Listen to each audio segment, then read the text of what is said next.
Margaret Wilson had always considered herself a good person. She volunteered at the local animal shelter on weekends, donated to charity every Christmas, and prided herself on keeping her upscale neighborhood safe and orderly. At 52, she lived alone in a pristine townhouse in Riverside Gardens, one of the most exclusive residential communities in the city. On that Tuesday morning in October, Margaret was running late for her yoga class. She grabbed her designer water bottle and car keys, rushing toward the parking garage beneath her building. The autumn air was crisp, and golden leaves scattered across the sidewalk as she hurried along the familiar path she had walked for nearly 8 years. Riverside Gardens was the kind of place where everyone knew everyone. The residents were mostly professional couples, retirees with comfortable pensions, and successful business owners. The monthly homeowners association meetings were well attended, and the community took great pride in maintaining their property values and reputation. As Margaret approached the parking garage, she noticed something that made her stop in her tracks. A black man in his 50s was standing next to a sleek black Mercedes in parking space 247. He was wearing a navy blue suit and appeared to be looking through some papers in his hand. Margaret had never seen him before, and space 247 belonged to Mrs. Henderson from the 3rd floor. Margaret knew that Mrs. Henderson was visiting her daughter in Florida for the month. She had mentioned it at the last homeowners meeting, asking someone to keep an eye on her mail. The parking space should have been empty, and seeing a stranger there immediately set off alarm bells in Margaret's mind. The man seemed comfortable, not hurried or nervous like someone who was lost or confused. He opened the car door and reached inside for something.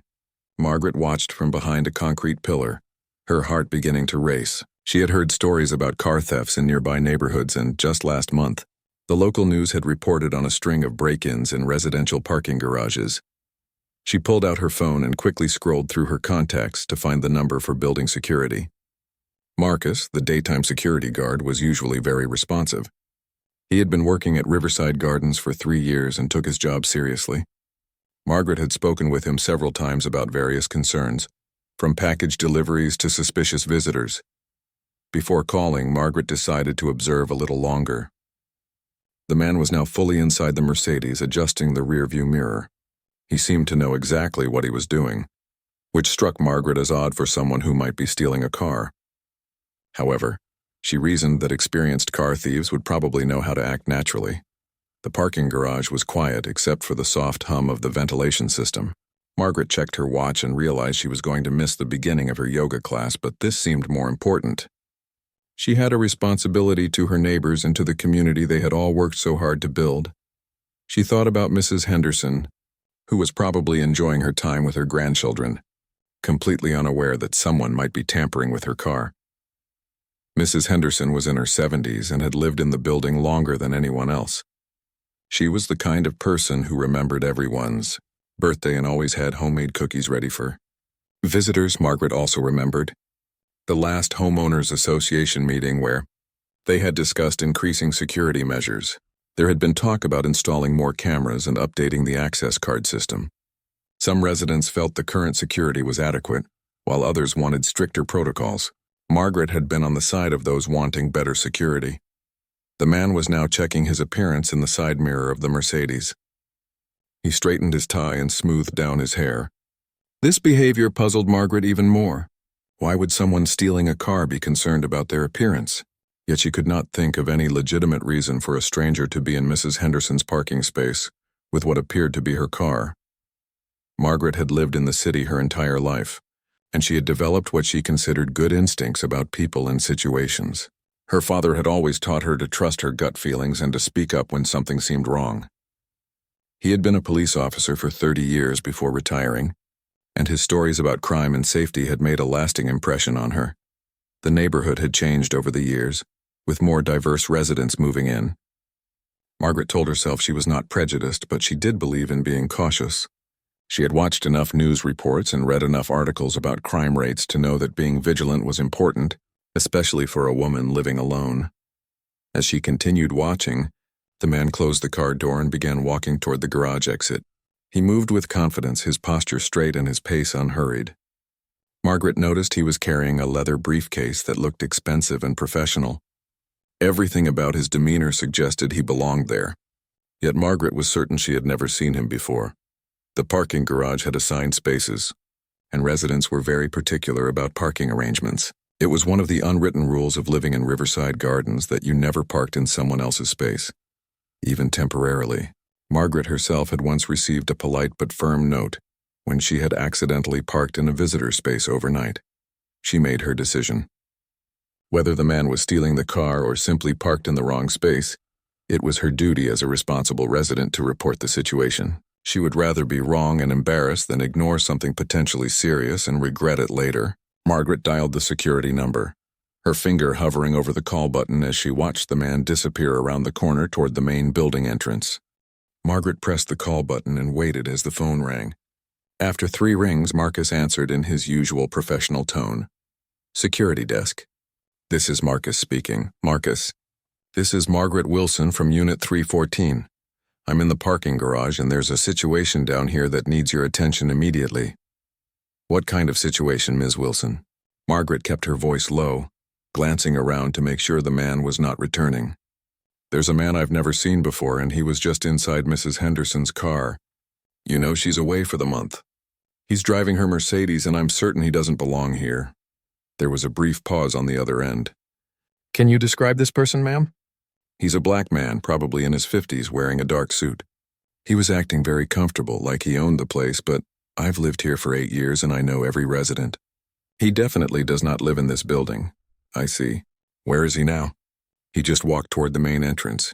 Marcus, I really think you need to stop him before he leaves the property. If he's stolen Mrs. Henderson's car, we need to act quickly.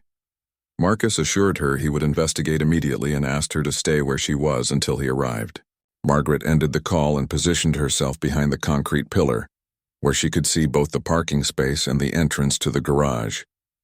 Her hands were shaking slightly from the adrenaline. Within 5 minutes, Marcus appeared in the garage, walking quickly toward her location. Behind him was David Chen, the building manager, and another security guard Margaret recognized but whose name she could not remember. Marcus was a tall, broad-shouldered man in his 30s who took his responsibilities seriously. David Chen had been the building manager for over a decade and was known for his calm, professional approach to resident concerns. Ms. Wilson, can you show us exactly what you observed? David asked as they approached. Margaret led them to parking space 247, pointing to the black Mercedes. This is Mrs. Henderson's space and that's her car.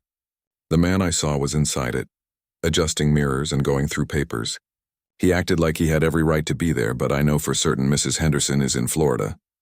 Marcus examined the car carefully, walking around it and checking for any signs of forced entry. The car doesn't appear to be damaged. No broken windows or scratched locks. Do you know if Mrs. Henderson gave anyone permission to use her vehicle while she's away? Margaret shook her head firmly. Absolutely not. She's very particular about her things. She wouldn't let anyone drive her car, especially not someone none of us know. David Chen made notes on his tablet while Marcus continued his inspection. The second security guard, whose name tag read James, was checking the area around the parking space for any unusual items or evidence. The man was very well dressed, Margaret continued, which I thought was strange for a car thief. But maybe that's exactly how they operate now, trying to blend in and not look suspicious. Can you describe his behavior in more detail? David asked. He was very calm, almost casual. He spent several minutes inside the car, looking at some papers. Then he checked his appearance in the mirror, fixed his tie, and walked out like he owned the place. The whole thing felt wrong to me. Marcus straightened up from examining the car. Ms. Wilson, I need to ask you something important. Are you absolutely certain this man doesn't live in the building? We have over 200 units, and not every resident knows every other resident. Margaret felt a flash of irritation. Marcus, I've been living here for 8 years. I'm very active in the homeowners association, and I know the people in this community. I may not know everyone personally, but I would recognize residents, especially someone who drives such an expensive car. David Chen looked thoughtful. Mrs. Henderson did mention at the last board meeting that she was making some arrangements for her absence. It's possible she arranged for someone to check on her car or use it for maintenance. No, Margaret said firmly. If that were the case, she would have informed the building management or at least mentioned it to someone.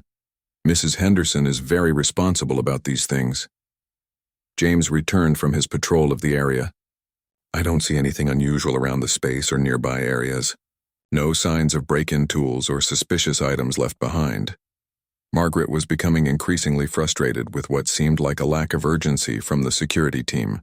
Look, I understand you have to be thorough, but this man could be long gone by now if he was stealing the car. Shouldn't we be calling the police? Let's take this step by step, David said calmly. Marcus, I want you to review the security footage from the garage cameras. We should be able to see exactly what happened and get a clear image of this individual. The cameras will show everything, Margaret agreed. You'll see that he doesn't belong here. As they walked toward the security office to review the footage, Margaret felt confident that the video evidence would vindicate her concerns. She had done the right thing by reporting suspicious activity, and soon everyone would see that her vigilance had potentially prevented a crime. The security office was located on the ground floor of the main building, equipped with multiple monitors showing feeds from cameras throughout the property. Marcus sat down at the main console and began pulling up the footage from the parking garage cameras. What time did you first notice this person? Marcus asked. It was around 9:15 this morning. I was heading to my yoga class when I saw him. Marcus navigated through the digital footage, fast-forwarding until he reached the relevant timestamp. The monitors showed multiple angles of the parking garage, including a clear view of Space 247. There, Margaret said, pointing at the screen as the figure of the man appeared. That's him right there. On the monitor, they could see the man walking confidently toward the Mercedes. He pulled out what appeared to be car keys and unlocked the vehicle with the remote. He opened the driver's side door and got inside. Exactly as Margaret had described. He definitely has keys to the car, James observed. Car thieves can make duplicate keys or use electronic devices to unlock cars, Margaret replied. Having keys doesn't prove he has permission to use Mrs. Henderson's car. David Chen was watching the footage carefully. Marcus, can you enhance the image and get a clear view of his face? As Marcus adjusted the camera controls to get a better view, Margaret felt certain that they were about to confirm her suspicions about the stranger who had been in Mrs. Henderson's parking space. Marcus enhanced the camera image, and suddenly the man's face became crystal clear on the monitor. David Chen leaned forward, studying the image intently. His expression changed from professional curiosity to something that looked like recognition. Oh no, David said quietly, his face going pale. Oh no. Margaret looked at him with confusion. What, do you recognize him? David Chen stood up abruptly and began pacing behind the security desk. He ran his hands through his hair and looked like he was trying to figure out how to handle a very delicate situation. Ms. Wilson, David said carefully, I need to ask you to please have a seat. Why? What's wrong? Did I miss something? Do you know who this man is? Marcus was still staring at the monitor screen, and Margaret noticed that he too seemed to recognize the person in the footage. The atmosphere in the security office had suddenly become very tense. Ms. Wilson, David began, choosing his words very carefully. The man you reported is Judge Harrison Reed. He's a federal judge for the Eastern District Court. Margaret felt as if the floor had disappeared beneath her feet. That's impossible. I told you I know everyone who lives in this building. Judge Reed doesn't live in the building, David explained, his voice strained. He recently purchased Unit 247 from Mrs. Henderson. The sale was completed last week, but Mrs. Henderson is staying in the unit for another few weeks until she finalizes her move to Florida. The words hit Margaret like a physical blow. She sat down heavily in the chair David had offered, trying to process what she was hearing. That can't be right, she whispered. Mrs. Henderson never mentioned selling her unit. She said she was just visiting her daughter. The sale was handled privately, David continued. Mrs. Henderson asked us to keep it confidential until she was ready to announce it to the other residents. Judge Reed has been coming by occasionally to check on the property and to coordinate the transition. Margaret felt sick to her stomach, but I called security on a federal judge. I reported him as a potential car thief. Marcus cleared his throat uncomfortably. Ms. Wilson, Judge Reed was here this morning to pick up some documents that Mrs. Henderson left for him, and to take the car to have it serviced. Mrs. Henderson had asked him to handle the maintenance since she's not comfortable driving in the city anymore. The room fell into an uncomfortable silence.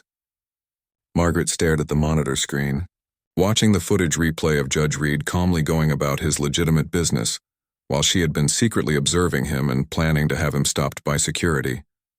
Where is Judge Reed now? Margaret asked weakly. David checked his watch. He should be in the building somewhere. He mentioned he was meeting with Mrs. Henderson via video call at 10:00 to discuss some final details about the property transfer. Margaret realized with growing horror that Judge Reed was probably somewhere in the building right now, completely unaware that a resident had called security on him and accused him of being a car thief. "David, please tell me you haven't contacted the police," Margaret said, panic rising in her voice. "No, we always investigate internally first before involving outside authorities. But Ms. Wilson, there's something else you need to know." Margaret braced herself for more bad news. Judge Reed has been on the news recently. He's been very outspoken about racial profiling and has presided over several high-profile civil rights cases. Last month, he gave a speech at the university about the presumption of guilt that black professionals often face in everyday situations. Margaret felt as if she might faint. The irony of the situation was crushing. She had racially profiled a federal judge who was known for fighting against exactly the kind of treatment she had just subjected him to. "I need to apologize to him," Margaret said, standing up shakily. "I need to explain that this was all a misunderstanding." "Ms. Wilson," David said gently, "I think it might be better if you let me handle this situation. Judge Reed is a very understanding person, but this is an extremely sensitive matter." "No," Margaret said firmly, finding her voice again. "I made this mistake and I need to own up to it. I need to apologize to Judge Reed personally." At that moment, the security office door opened and James entered with another man. Margaret immediately recognized him as the person she had been watching in the parking garage. Judge Harrison Reed was even more imposing in person than he had appeared on the security monitor. Judge Reed was tall and distinguished, with graying hair and kind but sharp eyes. He carried himself with the quiet authority of someone accustomed to respect and responsibility. His navy suit was impeccably tailored, and he exuded the confidence of a person who had spent decades in courtrooms and professional settings. "David," Judge Reed said in a warm, deep voice, "I wanted to thank you and your security team for being so attentive to the building's safety. However, I understand there may have been some confusion about my presence here this morning." Margaret felt her face burn with embarrassment. Judge Reed's tone was polite and professional, but she could sense that he was fully aware of what had transpired. David Chen looked extremely uncomfortable. "Judge Reed, please allow me to apologize on behalf of the building management. There was indeed a misunderstanding this morning." Judge Reed's eyes moved to Margaret, and she felt as if he could see right through her. His expression was not angry, but there was something in his gaze that made her feel smaller than she had ever felt in her life. "I assume this is the resident who reported me?" Judge Reed asked calmly. Margaret stood up, her legs feeling unsteady. "Judge Reed, I am so sorry. I made a terrible mistake. I believed." "You believed that a black man in an expensive suit, driving a luxury car in your parking garage, must be stealing it," Judge Reed said quietly. The words hung in the air like an accusation, made even more powerful by the calm, matter-of-fact way he delivered them. Margaret realized that there was no way to explain her actions that would not sound exactly like what they were. Racial profiling. "I was trying to protect the community," Margaret said weakly, knowing how inadequate her explanation sounded. Judge Reed nodded slowly. "I understand, Ms. Wilson. The question is, would you have made the same assumption about a white man in the same situation?" Margaret stood frozen, unable to answer Judge Reed's question because she knew the truth would only make her look worse. She would not have called security. If she had seen a well-dressed white man in the parking garage, she would have assumed he belonged there, or at most, she might have politely asked if he needed help finding something. "I don't know," she finally whispered, which was as close to honesty as she could manage. Judge Reed studied her for a long moment. His expression remained calm, but Margaret could see the disappointment in his eyes. It was worse than anger would have been. His disappointment felt like a judgment on not just her actions, but on who she was as a person. "Ms. Wilson," Judge Reed said, "I've spent the last 25 years of my career dealing with cases where people's lives were destroyed by assumptions, just like the one you made about me this morning. I've seen innocent men wrongfully convicted, careers ruined, and families torn apart because someone saw a black person and assumed the worst." Margaret felt tears beginning to form in her eyes. She had never thought of herself as a racist person, but standing here facing Judge Reed, she could not deny what had happened. "I want you to understand something. Judge Reed continued. I am a federal judge. I have clerked for the Supreme Court. I have a law degree from Harvard, and I've been practicing law longer than you've been living in this building. But this morning you saw me as nothing more than a potential criminal. David Chen shifted uncomfortably, clearly wishing he could disappear from this conversation. Marcus and James stood quietly by the door, uncertain whether they should stay or leave. Judge Reed, Margaret said, her voice shaking. I know there's nothing I can say that will undo what I did. I was wrong, and I'm deeply sorry. Are you sorry because you made a mistake, or are you sorry because you got caught? Judge Reed asked directly. The question hit Margaret like a slap. She realized that she had been feeling sorry for herself, embarrassed by her mistake. But she had not really considered the impact of her actions on Judge Reed himself. I don't know, she admitted again. I think I'm sorry for both reasons, and that makes me feel even worse about myself. Judge Reed's expression softened slightly at her honesty. Ms. Wilson, at least you're being truthful now. That's more than I can say for most people who find themselves in this situation. Margaret wiped her eyes with the back of her hand. What happens now? Are you going to file a complaint against me? Against the building? That depends, Judge Reed said. What do you think should happen? Margaret looked around the security office, taking in the faces of David Chen, Marcus, and James. She realized that her actions had put all of them in a terrible position as well. They had responded professionally to her report, but now they were all part of a situation that could have serious consequences for everyone involved. I think, Margaret said slowly, I should resign from the Homeowners Association board. I clearly don't have the judgment needed to serve in that position. Judge Reed raised an eyebrow. You're on the Homeowners Association board? I'm the vice president, Margaret admitted, feeling the weight of that responsibility more heavily than ever before. David Chen looked surprised. Ms. Wilson, you don't need to make any hasty decisions about your board position. Yes, I do, Margaret said firmly. How can I be trusted to make decisions about who belongs in this community when I just proved that my judgment is so clouded by unconscious bias? Judge Reed was watching her carefully. Ms. Wilson, what do you know about implicit bias? Not enough, apparently, Margaret replied. Implicit bias refers to the unconscious attitudes and stereotypes that affect our understanding, actions, and decisions, Judge Reed explained. Most people have these biases, but the difference is what we do when we become aware of them. Margaret nodded, hanging on his every word. The fact that you're willing to acknowledge your mistake and consider its implications suggests that you're capable of growth, Judge Reed continued. The question is whether you're willing to do the hard work of examining your own assumptions and changing your behavior. I want to, Margaret said. I need to. I can't live with myself knowing that I treated you this way. Judge Reed was quiet for a moment, seeming to consider something. Ms. Wilson, I have a proposition for you. Margaret looked at him expectantly. Instead of resigning from the Homeowners Association board, I want you to stay in your position and use this experience to help educate others in your community about unconscious bias and racial profiling. Margaret was stunned. You want me to stay on the board? I want you to become an advocate for change, Judge Reed said. You now have a first-hand understanding of how these biases work and how they can lead to harmful actions. That experience, as painful as it is, could be valuable in helping others recognize their own biases. David Chen was nodding thoughtfully. Judge Reed, that's a very generous approach to this situation. It's also practical, Judge Reed replied. Punishing Ms. Wilson might make me feel better temporarily, but it won't change anything for the next person who faces this kind of treatment. Education and awareness are more effective tools for creating real change. Margaret felt overwhelmed by Judge Reed's generosity, but also by the weight of the responsibility he was offering her. I don't know if I'm the right person for that kind of work, she said honestly. You're exactly the right person, Judge Reed replied, because you're someone who didn't think you had these biases and you learned otherwise. That makes you relatable to other people who are in the same position you were in this morning. Margaret realized that Judge Reed was giving her an opportunity to turn her mistake into something positive, but it would require her to be honest about her actions and her biases with people she had known for years. It won't be easy, she said.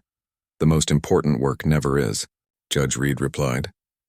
Margaret looked around the room one more time, seeing David Chen, Marcus, and James in a new light.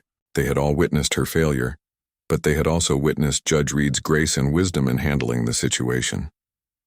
"Okay," Margaret said finally. "I'll do it. I'll stay on the board and work to make sure this never happens to anyone else in our community." Judge Reed smiled for the first time since entering the security office.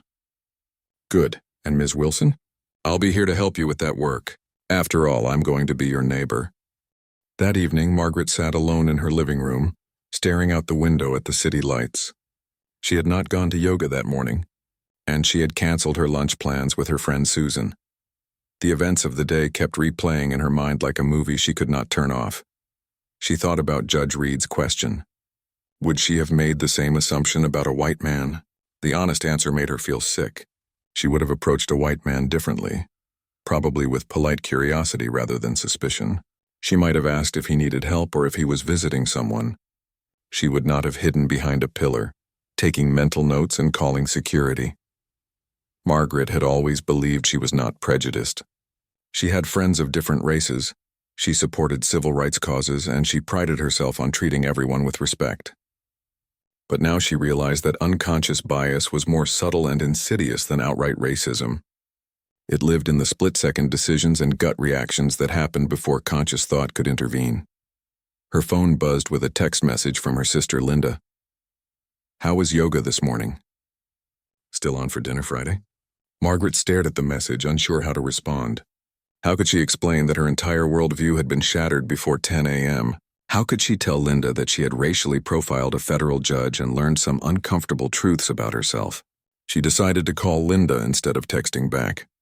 Linda was 2 years older and had always been the more socially conscious of the two sisters.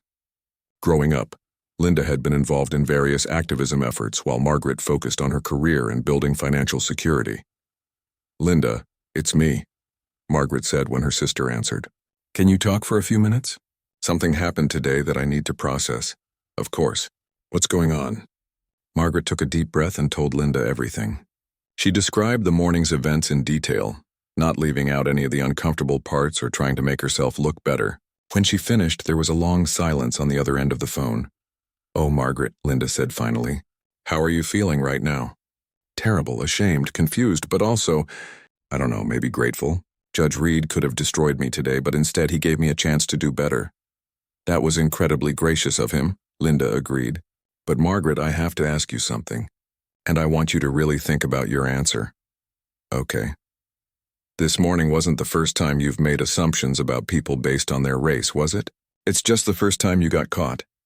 Margaret closed her eyes, feeling the truth of Linda's words. "You're right. I've done this before in smaller ways. I've crossed the street when I saw black men walking toward me at night. I've watched black teenagers more carefully in stores. I've made assumptions about people's education or income based on how they looked or talked." "At least you're being honest about it now," Linda said. "The question is, what are you going to do with this awareness?"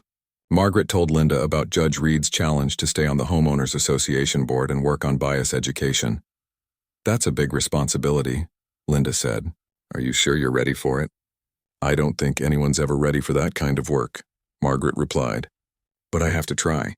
I can't just go back to my normal life and pretend this didn't happen." After talking with Linda, Margaret spent the rest of the evening reading about implicit bias and racial profiling online.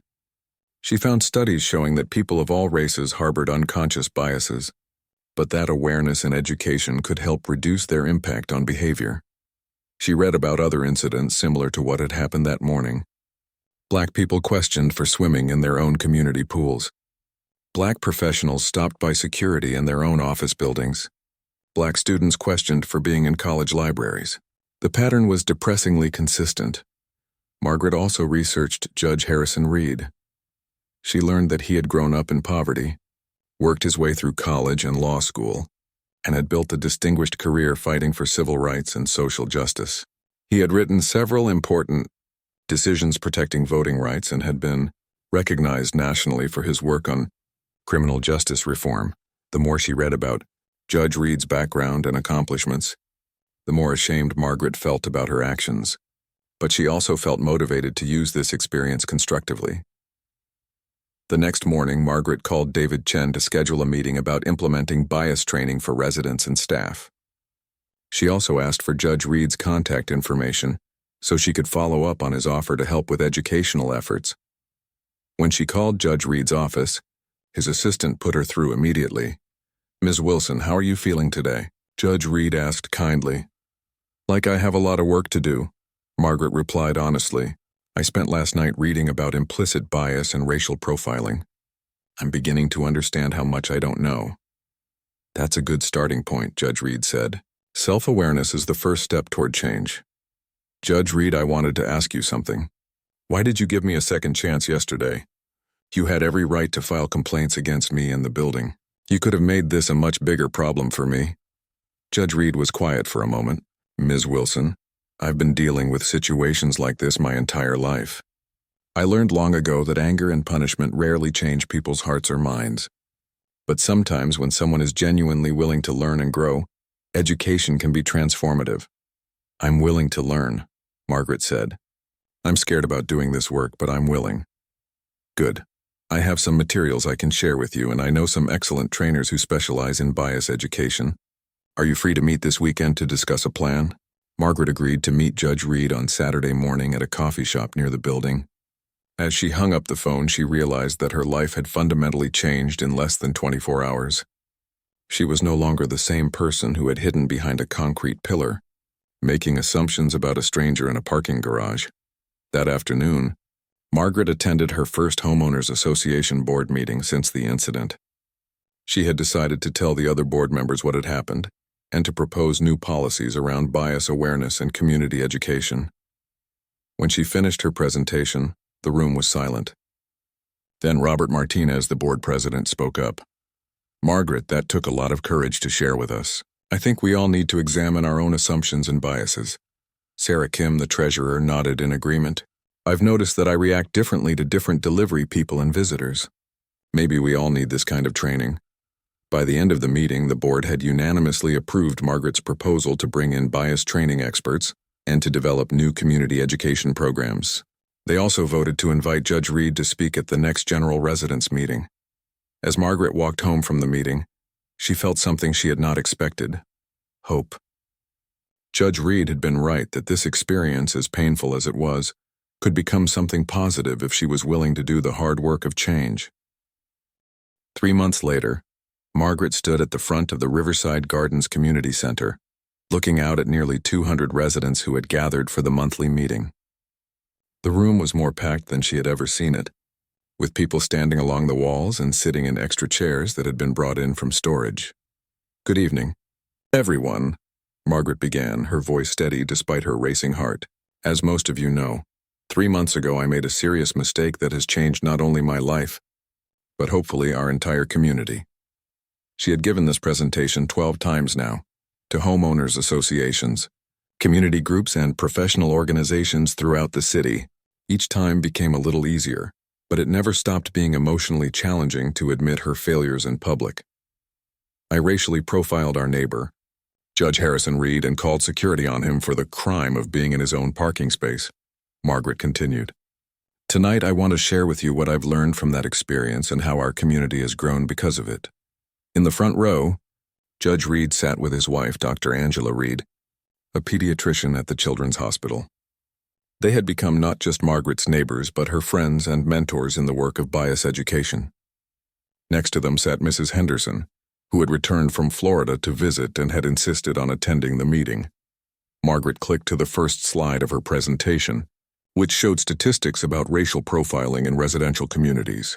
"Before we dive into our community's specific journey, I want you to understand that what happened to Judge Reed happens to Black Americans every single day, in neighborhoods just like ours." She had learned to start with the broader context because it helped people understand that implicit bias was not just her personal failing, but a systemic issue that required collective action to address.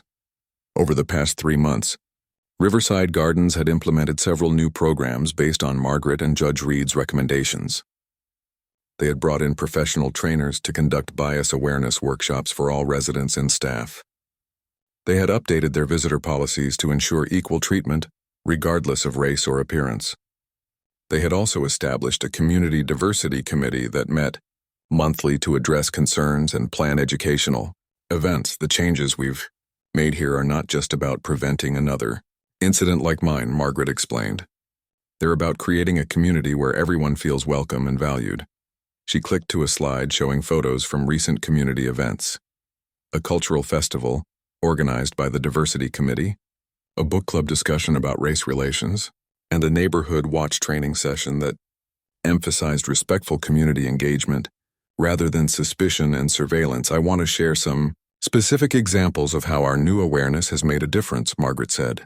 Last month, when new residents moved into Unit 408, several neighbors immediately introduced themselves and offered help with moving, instead of waiting to check them out first. When a group of teenagers was skateboarding in the courtyard, instead of calling security, residents engaged with them directly and learned they were visiting their grandparents in the building. The audience was listening intently. Margaret could see some nodding heads and realized that the community had genuinely embraced these changes. But perhaps the most important change, Margaret continued, is that we're talking about these issues openly instead of pretending they don't exist. She clicked to a slide with quotes from residents who had participated in the bias training workshops. One quote from Robert Martinez read, "I realized I was doing the same thing Margaret did, just in smaller ways. The training helped me recognize my unconscious reactions and make more conscious choices."